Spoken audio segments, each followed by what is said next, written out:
Simon's new at the factory. If you ask him, he'll tell you it's a lousy job. He has to sweep up and carry things around. He only earns $3 an hour. Even so, Simon prefers working here to the alternatives he sees for himself right now.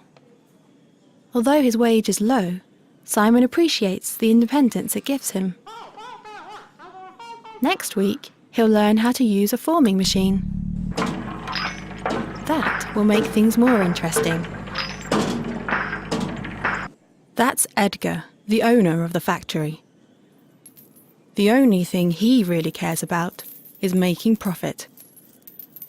Edgar would prefer to pay his workers a tiny fraction of their current wages to keep more money for himself, but he knows that wouldn't work. Edgar is in competition with many other business owners. They all need a steady supply of human labour. When deciding whether or not to trade with an employer, workers consider wages, but also working conditions and other benefits. If Edgar's offers aren't attractive enough, workers won't sell him the labour he needs to run his factory. So reluctantly, Edgar ends up paying market prices for the labour he buys. In another part of town, there's a celebration.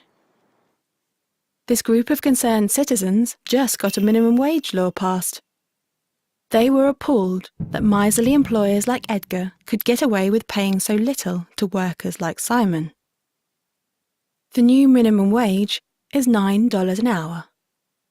Unfortunately, this doesn't mean that everyone in the town will now earn $9 or more. We already saw how the existence of competing buyers of labour influences the lower limit on what Edgar can get away with paying his workers. The upper limit on what Edgar will pay any worker is the amount of extra revenue he expects that worker's labour will create for him in a given period. In other words, employers won't knowingly pay workers more than the extra income they generate. They'd be losing money if they did that. So what does the introduction of the minimum wage law mean for the workers at Edgar's factory? Vicky's work generates $23 an hour for Edgar, and her wage is $15 an hour. For every hour that Vicky works for Edgar, he's left with an extra $8 after he's paid her wage. Because Vicky's wage is higher than $9 an hour, the new law doesn't affect her directly. Bob's labour at the factory generates $10 an hour for Edgar, and his wage is $8 an hour. After paying Bob's wage, Edgar is left with an extra $2 for every hour that Bob has worked. But because Bob's wage is less than the legal minimum, if Edgar wants to keep him on, he'll have to pay him more. Edgar calculates that if he raises Bob's wage to the new minimum of $9, he'll still be gaining $1 extra for every hour of Bob's labour after his wages have been paid. Although Edgar will profit less from employing Bob at $9 instead of $8, a little profit is better than none. So Bob gets a raise. But the new law is bad news for Simon. Simon's labour generates only $4 an hour for Edgar. The $9 minimum wage is $5 more than that. Edgar would be losing $5 an hour by keeping Simon on at the new legal minimum. So Simon doesn't get a raise. Instead, he loses his job.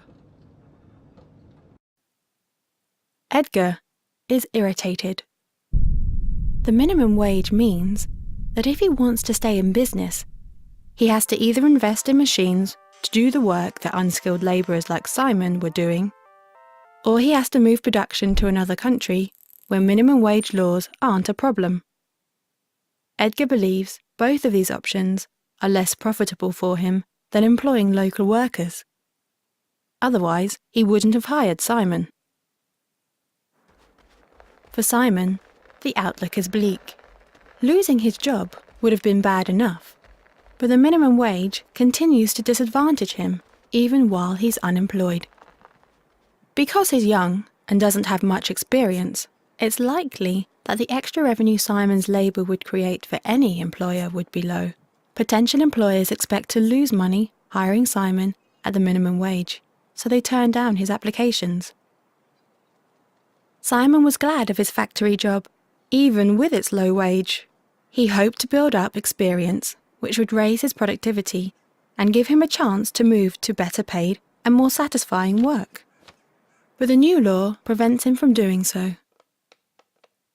This is why the minimum wage has been described as removing the bottom rungs from the economic ladder. When we see social interactions that seem unfair, one response is to demand that the behaviour we disapprove of be outlawed. But we should keep in mind that this kind of intervention has unintended consequences. Some people suspect that prohibiting voluntary exchange often does more harm than good. They believe the proper function of law is to discourage the initiation of force, and that we shouldn't create barriers that prevent people from doing their best to peacefully improve their lives. Do a web search for some of these terms if you're interested in learning more.